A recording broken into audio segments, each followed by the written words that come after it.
G'day, my name's Scott Brain. I've a small company called Field Capacity, and I provide support and advice to farmers, mainly in the development of sustainable agricultural systems. And I've been working with Sweeter Banana over a long period of time in helping them improve the way that they produce their bananas in order to optimise the product quality and profitability. So one of the projects that I've been working on more recently is their regenerative agriculture project, and we're currently standing in a proof of concept patch that we developed over 12 months ago.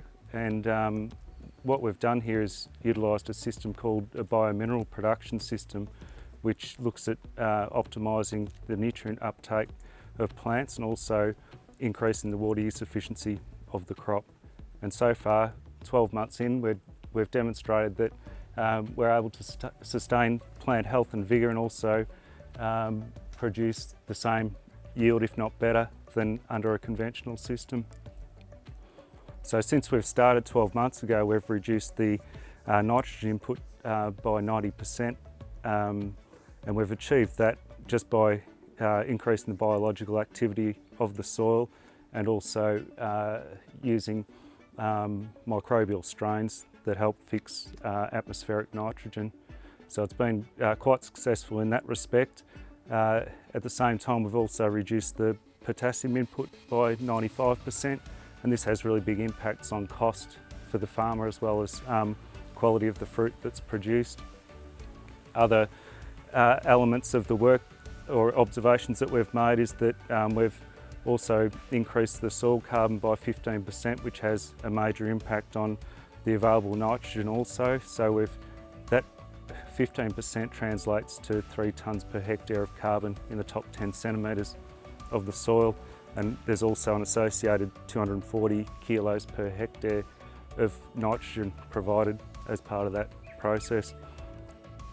The soil carbon increase also provides improved water holding capacity in the soils, which ends up being providing an additional or giving greater buffering capacity for the plants during extreme heat events, so which amounts to about an extra 30 or 40 kilolitres per hectare of water storage capacity, and that's only in the top 10 centimetres.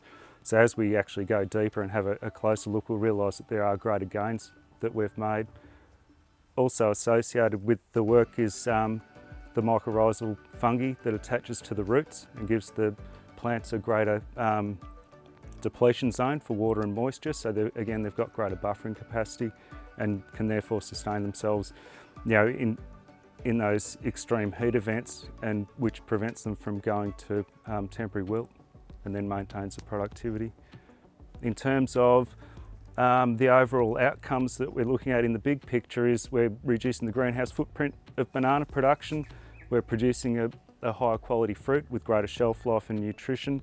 And I think the bottom line is that farmers actually achieve greater profitability. So we've cut the fertiliser costs by 50%, and we'll continue to make improvements as we go. So this proof of concept patch sort of works as a future case scenario for the members of the cooperative. So it basically de-risks their practice change. So this one's 12 months ahead of most of the other growers, so we can use this as an indicator for changing practices as we go along in order to de-risk the changes that they make. Back in 2016, we undertook a broad level survey across the horticultural area as to the extent to which growers were implementing best management practices. And when I looked at bananas, I found that every grower was doing something completely different, and that the best management practices were poorly defined. And that was what was resulting in all these great differences. But despite them all having the same soil and the same crop that they were growing, the levels of variation between nitrogen inputs and phosphorus and potassium were huge. So once I had a closer look at it, I found that there wasn't really any sufficient research to underpin the practices that growers were doing, and I found that over time that the recommendations for nitrogen inputs in particular continued to escalate despite there not being any increase in yield. And what was happening with that was that the added nitrogen was burning off the soil carbon, which then in turn pulled down the natural nitrogen levels. So what we've done here is more or less re-established the biological processes that adds the carbon back to the soil, so that we end up with increasing the nitrogen levels of the soil. More interestingly, we've got extremely high levels of potassium in the soils here, which are naturally occurring, and farmers are putting on excessive amounts of potassium also. So these systems that we're actually putting in place probably are more reflective of what they found of the soils in the 1950s as opposed to what they are now. So we're virtually revitalising these soils by increasing the mineral content and then providing the biological function and also the controlled release fertiliser formats.